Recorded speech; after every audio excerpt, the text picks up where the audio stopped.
दोस्तों, क्राइम की दुनिया में आपका स्वागत है। क्राइम की दुनिया में हम आपके लिए एक नई कहानी लेकर आए हैं। तो चलिए शुरू करते हैं। दोस्तों, 10 मई सन 2014 को दोपहर के समय उत्तर प्रदेश के बुलंदशहर की कोतवाली पुलिस को सूचना मिली कि महिला सिपाही रूपा तोमर ने आत्महत्या कर ली है। क्योंकि रूपा उसी कोतवाली में ही तैनात थी और वहीं कृष्णनगर मोहल्ले में सुनील सिंह के यहाँ किराए पर रहती थी। सूचना मिलते ही थाना प्रभारी जितेंद्र कालरा तुरंत पुलिस टीम के साथ घटना स्थल पर पहुंचे तो उन्होंने देखा कि रूपा की लाश उसके दुपट्टे के सहारे उसके छत में लगे हुक से लटकी हुई है। हालांकि रूपा छोटे से कमरे में रहती थी। इसके बाद पुलिस ने घटना स्थल की जांच की तो पुलिस को वहां से एक सुसाइड नोट मिला। उसमें लिखा था कि मैं अपनी मर्जी से जान दे रही हूँ और अपनी मौत की मैं खुद जिम्मेदार हूँ, इसलिए इस मामले में किसी से कोई पूछताछ न की जाए।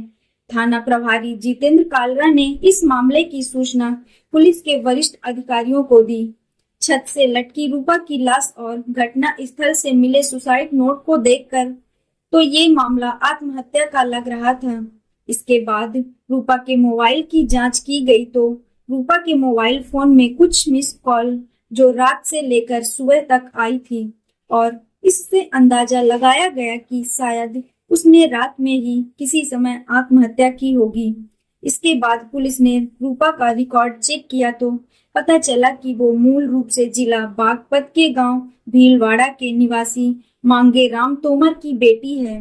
इसके बाद पुलिस ने इस घटना की जानकारी उसके घर वालों को दे दी, क्योंकि घटना वाले दिन रूपा ने एक दिन की छुट्टी ले रखी थी और घटना के समय भी रूपा छुट्टी पर ही थी।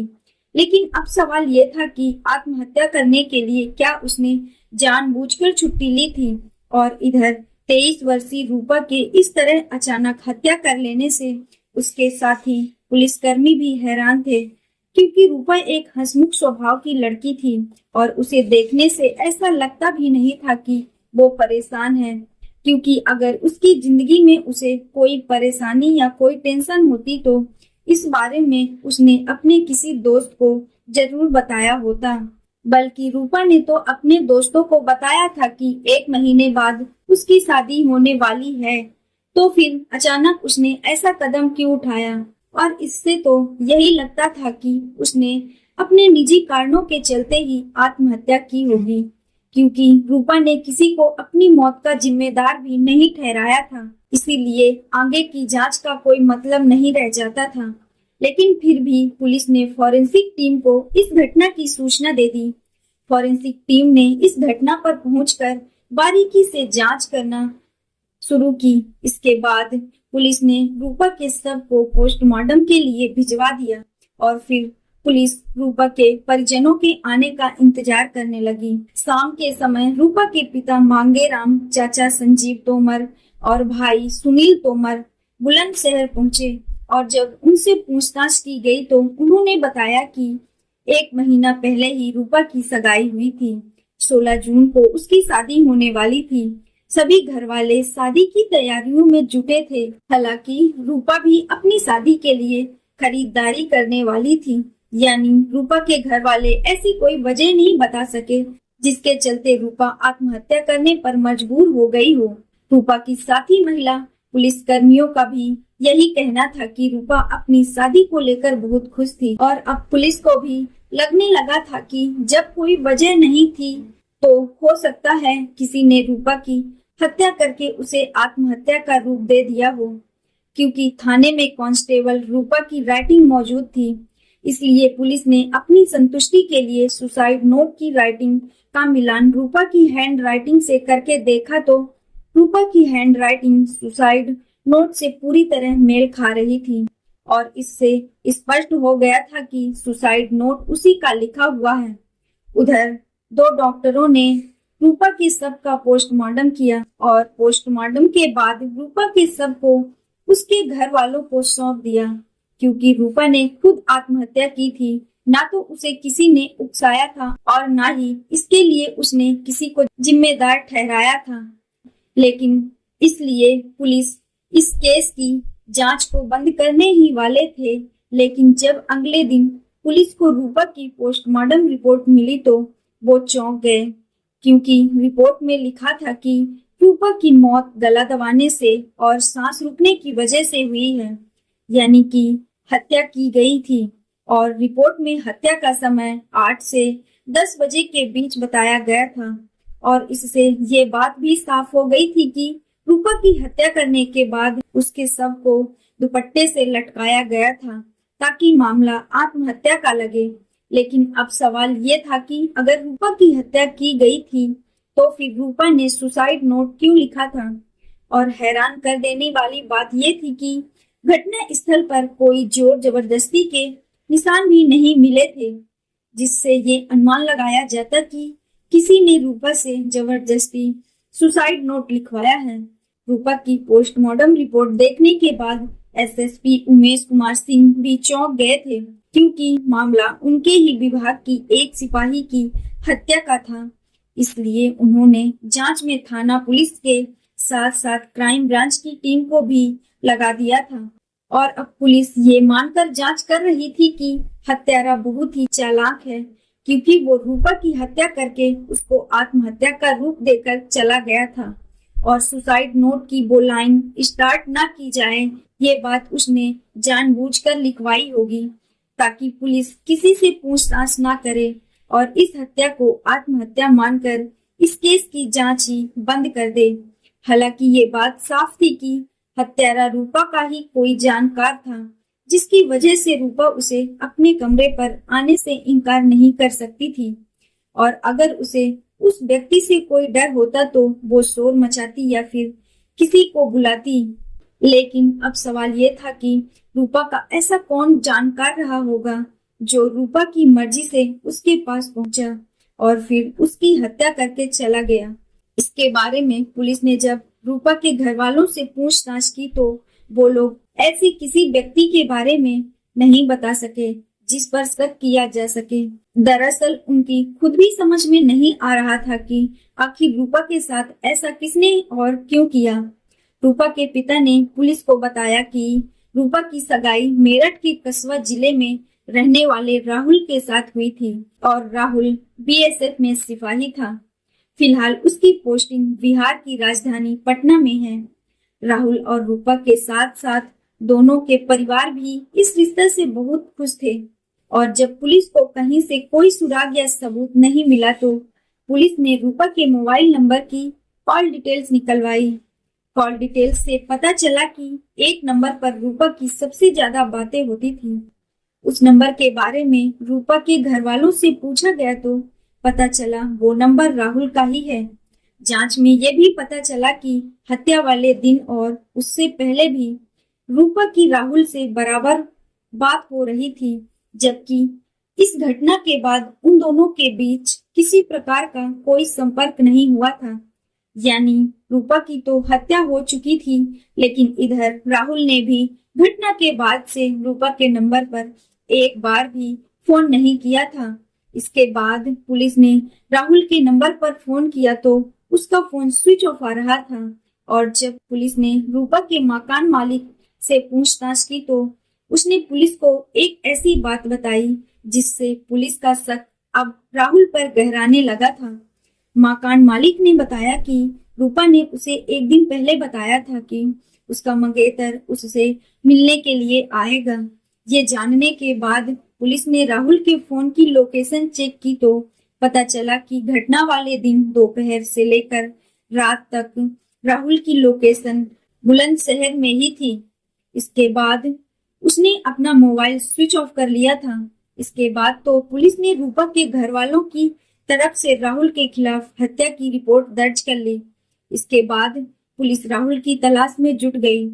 पुलिस टीम राहुल की तलाश में पटना के लिए निकल गई और फिर 14 मई को पुलिस राहुल को अरेस्ट करके बुलंदशहर लेकर आ गई। और अचानक पुलिस की इस कार्रवाई से राहुल बौखला गया था।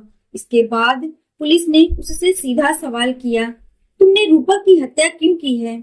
राहुल ने पुलिस से कहा कि भला मैं उसकी हत्या क्यों करूंगा, वो तो मेरी मंगेतर थी, हम दोनों तो अपनी शादी से बहुत खुश थे।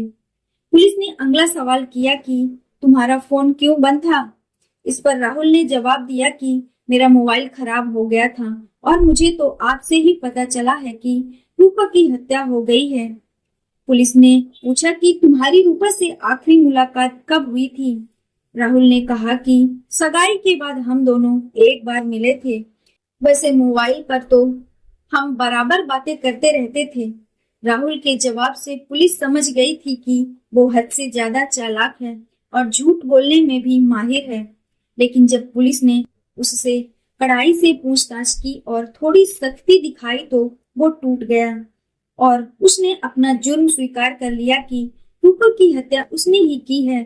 लेकिन उसने रूपा की हत्या की जो वजह बताई उसे सुनकर पुलिस वालों का भी खून खौल उठा था, क्योंकि राहुल ने रूपा की हत्या की जो वजह बताई थी वो एक लड़की के साथ विश्वासघात और उसकी भावनाओं के साथ खिलवाड़ के बाद बड़ी ही बेरहमी से कत्ल करने की कहानी है। लेकिन इस हत्याकांड में एक ऐसा व्यक्ति भी था जो कांस्टेबल रूपा तोमर की हत्या का मुख्य कारण बना। दरअसल किसान परिवार में जन्मी रूपा होनहार लड़की थी। उसकी बचपन से ही ख्वाहिश थी कि वो बड़ी होकर पुलिस विभाग में नौकरी करेगी, क्योंकि रूपा का परिवार आर्थिक रूप से बहुत ज्यादा सक्षम नहीं था। इसलिए वो चाहती थी कि बड़ी होकर अपने परिवार के लिए कुछ करेगी। इसके बाद कॉलेज के दिनों में रूपा की मुलाकात विशेष कुमार नाम के लड़के से हुई। विशेष कुमार जिला मेरठ थाना क्षेत्र के गांव का रहने वाला था। क्योंकि रूपा सुंदर और हंसमुख स्वभाव की लड़की थी, इसलिए विशेष कुमार उसे पसंद करने लगा था। विशेष कुमार पढ़ने में भी बहुत मेहनती था। फिर धीरे धीरे उन दोनों के बीच दोस्ती हो गई, इसलिए विशेष कुमार उसे पसंद करने लगा था। विशेष कुमार पढ़ने में भी बहुत मेहनती था। फिर धीरे धीरे उन दोनों के बीच दोस्ती हो गई और दोस्ती प्यार में बदल गई। विशेष कुमार के परिवार की आर्थिक हालत बहुत खराब थी। एक दिन रूपा ने विशेष को परेशान देखा तो रूपा ने उससे कारण पूछा। उसने बताया कि वो फीस का इंतजाम नहीं कर पा रहा है और हो सकता है फीस ना भर पाने के कारण उसे पढ़ाई बीच में ही छोड़नी पड़े। रूपा उसकी बात सुनकर परेशान हो गई। रूपा ने विशेष को समझाया और उससे कहा कि वो उसकी कुछ न कुछ मदद जरूर करेगी। इसके बाद रूपा ने किसी तरह से इंतजाम करके विशेष को फीस भरने के लिए रुपए दे दिए। इससे विशेष बहुत खुश हुआ। फिर बीए करने के दौरान ही 2011 में जब उत्तर प्रदेश पुलिस में सिपाही के पद के लिए वैकेंसी निकली तो रूपा और विशेष ने तय किया कि वो दोनों फॉर्म भरेंगे।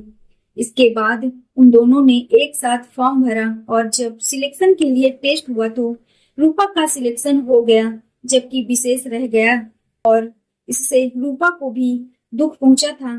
रूपा का परिवार बेटी के पुलिस में सिलेक्शन हो जाने से खुश था। फिर कुछ महीनों की ट्रेनिंग के बाद रूपा ने ड्यूटी ज्वाइन कर ली और 2013 में रूपा का ट्रांसफर बुलंदशहर में हो गया।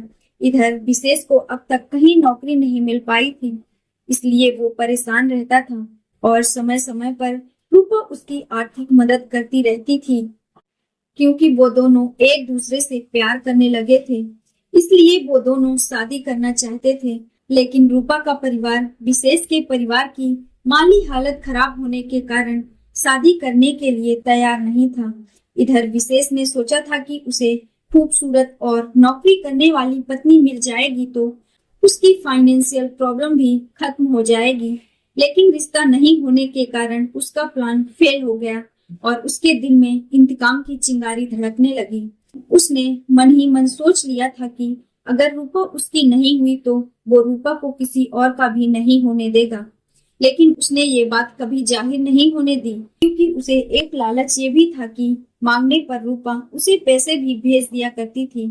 इधर रूपा की पोस्टिंग देहात के थाने में थी और वहां से उसे बहुत परेशानी होती थी, इसीलिए वो शहर में आना चाहती थी। इसी दौरान उसकी मुलाकात एक सिपाही सुशील से हुई। सुशील क्राइम ब्रांच में था और वो मूल रूप से जिला शामली के थाना कांधला क्षेत्र के गांव भसीसा का रहने वाला था।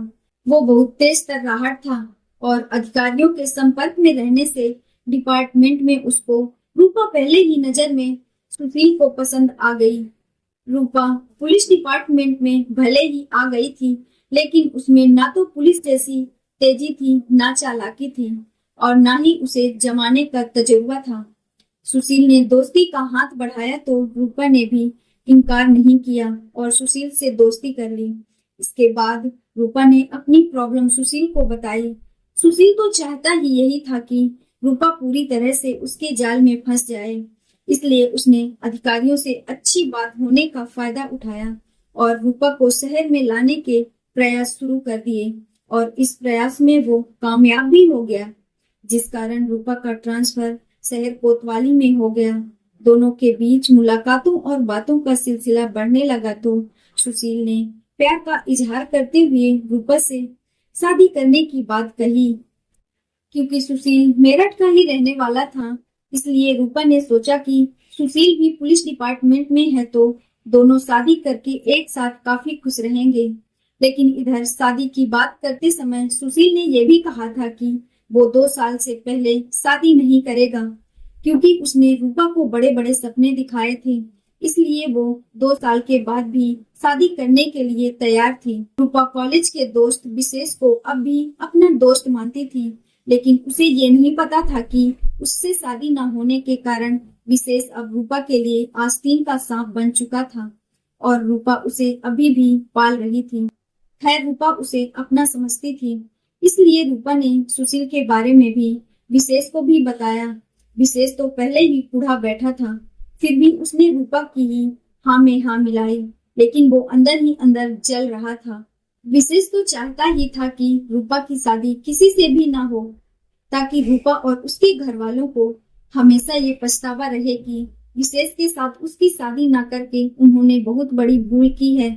और अब रूपा ने विशेष को खुद ही बता दिया था कि वो सुशील के साथ शादी करना चाहती है, तो विशेष ने किसी तरह से सुशील का पता लगाया और उससे बात करके उसे रूपा के और अपने बारे में पुराने दिनों की बातें बताकर भड़काने का प्रयास करने लगा, लेकिन सुशील पर उन बातों का कोई असर नहीं हुआ। उधर रूपा ने सुशील के बारे में अपने घर वालों से बात की। जब उन्हें पता लगा कि बेटी शादी करना चाहती है तो उन्होंने सुशील के बारे में पता लगाया, लेकिन उन्हें जो जानकारी मिली उसे सुनकर उनके पैरों तले से जमीन निकल गई, क्योंकि सुशील न सिर्फ शादीशुदा था बल्कि वो एक बच्चे का बाप भी था। जब ये बात रूपा को पता चली तो उसके सारे सपने टूट कर बिखर गए। वो समझ गई थी कि सुशील को शादी की जल्दी क्यों नहीं थी, क्योंकि सुशील शादी के बहाने उसे अपने जाल में फंसाकर रूपा की इज्जत से खेलना चाहता था। इस बात ने रूपा को अंदर तक हिलाकर रख दिया था। इसके बाद रूपा ने सुशील को बहुत खरी खोटी सुनाई और उससे पूरी तरह से दूरी बना ली। उधर रूपा के पहले प्रेमी विशेष को इस बात से बहुत सुकून मिला। हालांकि रूपा से अफसोस जताकर वो उसका सच्चा हमदर्द होने का नाटक कर रहा था। इसी बीच सुशील का ट्रांसफर बागपत जिले में हो गया। इधर रूपा के घर वालों ने उसके लिए रिश्ते की तलाश शुरू कर दी और फिर मार्च 2014 में रूपा की मंगनी राहुल नाम के लड़के से हो गई। राहुल एक अच्छे परिवार से था और वो एक फौजी जवान था। जब रूपा और राहुल ने एक दूसरे को पसंद कर लिया तो उन दोनों का रिश्ता तय हो गया। दोनों ही परिवार चाहते थे कि शादी जल्द कर दी जाए, इसलिए 7 अप्रैल को सगाई की रस्म पूरी कर दी गई और शादी की तारीख 16 जून तय हो गई। सगाई होने के बाद रूपा और राहुल की फोन पर बातें होने लगी थी।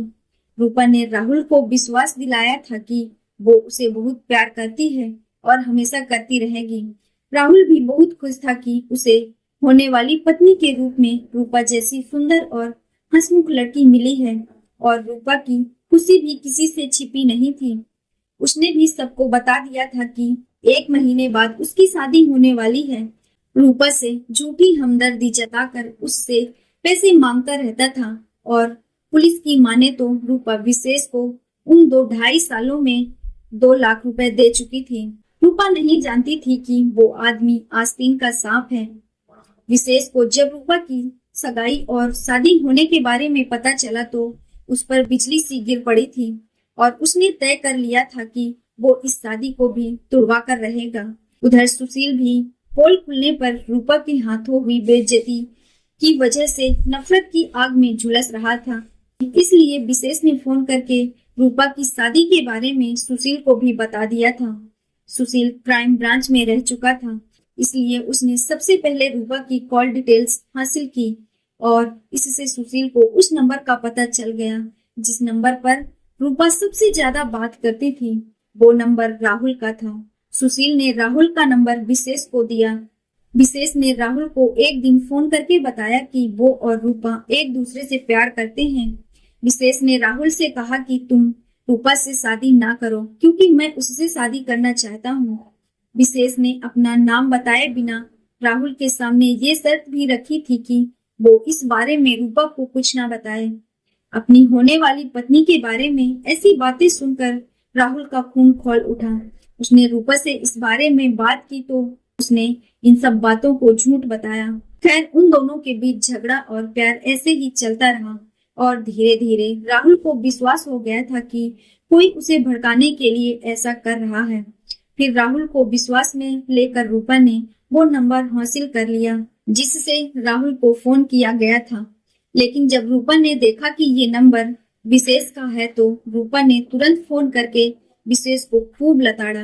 विशेष ने अपनी सफाई देनी चाहिए, लेकिन रूपा ने उसकी एक नहीं सुनी थी। इसके बाद विशेष की हालत हारे हुए जौहरी की जैसी हो गई थी क्योंकि रूपा ने उससे बात तक करनी छोड़ दी थी। इसके बाद सुशील ने भी राहुल को फोन करके अपने और रूपा के रिश्ते की बातें बताई और साथ ही राहुल को रूपा से दूर रहने को कहा। इन बातों से राहुल का दिमाग बहुत ज्यादा खराब हो गया और इस तरह से विशेष और सुशील ने मिलकर राहुल के मन में शक का बीज बो दिया। इसके बाद रूपा और राहुल के बीच फोन पर ही झगड़ा हो गया। यानी उधर रूपा का परिवार शादी की तैयारियां करने में जुटा था और इधर ये सब चल रहा था। झगड़ा होने के बाद राहुल ने रूपा से बात करनी बंद कर दी तो वो परेशान हो गई, लेकिन फिर भी रूपा राहुल को विश्वास दिलाने के लिए उसे बार बार फोन करती रही और उन दोनों के बीच कई दिनों तक रूठनी मनाने का मामला चलता रहा। उधर विशेष राहुल को फोन करके भड़काता रहता था, जबकि रूपा राहुल को विश्वास दिलाती रहती थी कि वो सिर्फ उसी से प्यार करती है और उसके लिए अपनी जान भी दे सकती है। फिर 1 मई को रूपा ने राहुल से मिलने आने को कहा।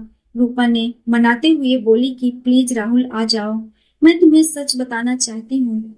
जैसा तुम समझ रहे हो वैसा कुछ भी नहीं है। राहुल मिलने के लिए तैयार हो गया तो रूपा ने 1 मई को ट्रेन से उसका रिजर्वेशन करा दिया और फिर रूपा ने उसके साथ समय बिताने के लिए 24 घंटे की छुट्टी भी ले ली। और एक दिन पहले रूपा ने अपने मकान मालिक को भी बता दिया था कि उसका मंगेतर उससे मिलने के लिए आएगा।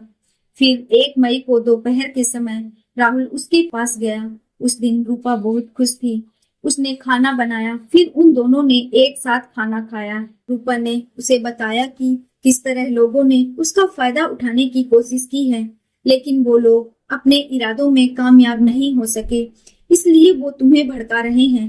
लेकिन इसी बीच रूपा के फोन पर 1-2 लोगों के फोन आए और जब इंसान के दिमाग में शक हो तो सब कुछ वैसा ही दिखाई देता है जैसा उसके दिमाग में चल रहा होता है। राहुल के साथ भी यही हुआ।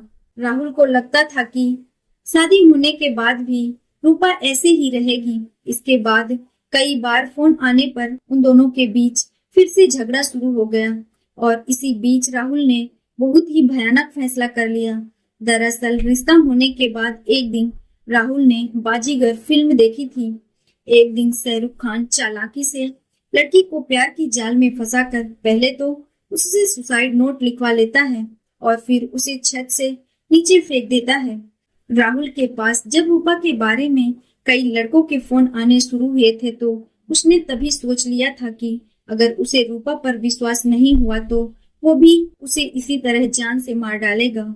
और उस दिन जब रूपा के मोबाइल पर 1-2 फोन आए तो राहुल ने रूपा को जान से मारने का फैसला कर लिया था।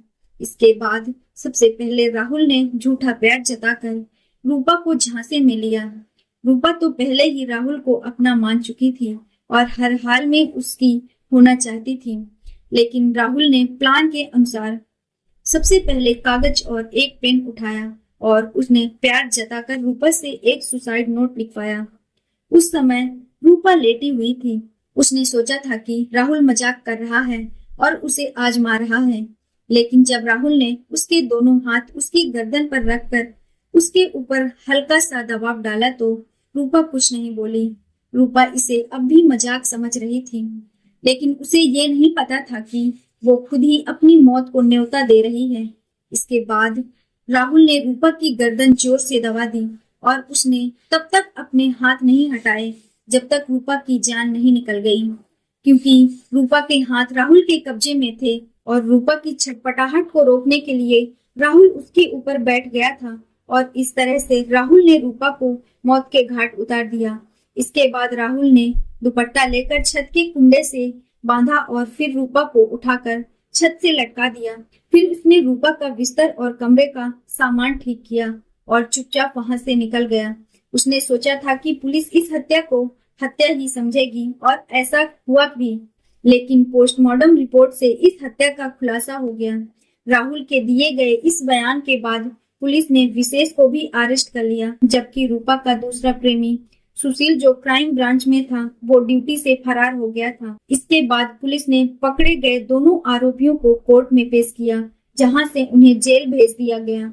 हालांकि राहुल अगर चाहता तो इस शादी से इनकार भी कर सकता था, लेकिन उसने ऐसा नहीं किया। उसने दूसरों की बातों में आकर जान से ज्यादा भरोसा करने वाली मासूम रूपा को मौत के घाट उतार दिया।